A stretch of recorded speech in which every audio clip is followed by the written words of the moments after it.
Sir sir sir কি ভাই? Sir এখানে টাকা পড়িয়া ছিল, মনে হয় আপনি। দেখি দেখি। হ্যাঁ ভাই, টাকাগুলো তো আমারই। তো যাক, তোমাকে অনেক ধন্যবাদ। কিছু টাকা নাও তুমি। না স্যার, টাকা লাগবে না। আচ্ছা ঠিক আছে। তুমি কি কিছু নিবা? স্যার একটু পানি। পানি? আচ্ছা, না ওই বোতলটাই নাও। হ্যাঁ, যাও। কি আর কিছু নিবা তুমি? স্যার একটা বিস্কিট। বিস্কিট? আচ্ছা, একটা না, তুমি সবগুলাই নিয়ে যাও। যাও।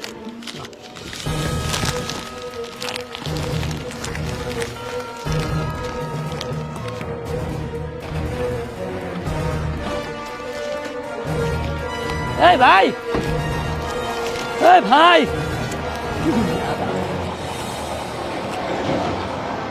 এই ভাই,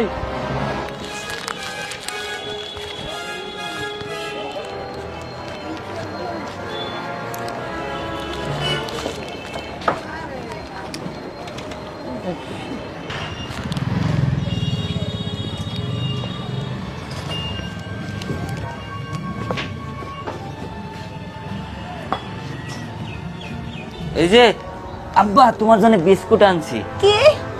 তুমি বিস্কুট আনছো? পুরা কপাল রে। দেখো তো আমার শালটার গায়ে একটাও গরম জামা নাই, একটা পোশাক নাই, আর তুমি বিস্কুট আনছো? থামো, আরে ও কথা কইও না। আমি একটা স্যারের মাইকোর সামনে ঝাড়ু দিতে লাগি আমি কিছু টাকা পাইছিলাম, তো এই টাকাগুলো ফেরত দিছি। আর আমাকে একটু পানি খাইতে চাইছিলাম, পরে যে পানি দিল আর বিস্কিট গুলো দিল, তাই আমি ওই যে ছাওয়ালের জন্য আনলাম, তোমার জন্য আনলাম, তুমি খাও।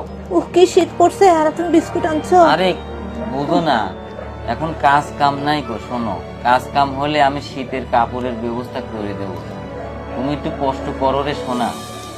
আমি খুব খুব কষ্টে আমও আছি, কাজ কাম নাই চারিদিকে।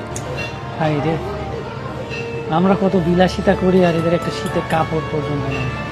তারপরে মানুষটা কি সব, দেখি এদের জন্য কিছু করতে হবে।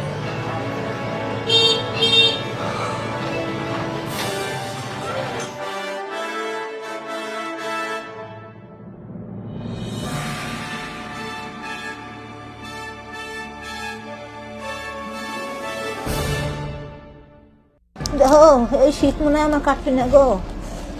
আমার আল্লাহ আরে, জানে। কাজ কাম নাই কি স্যার আপনি?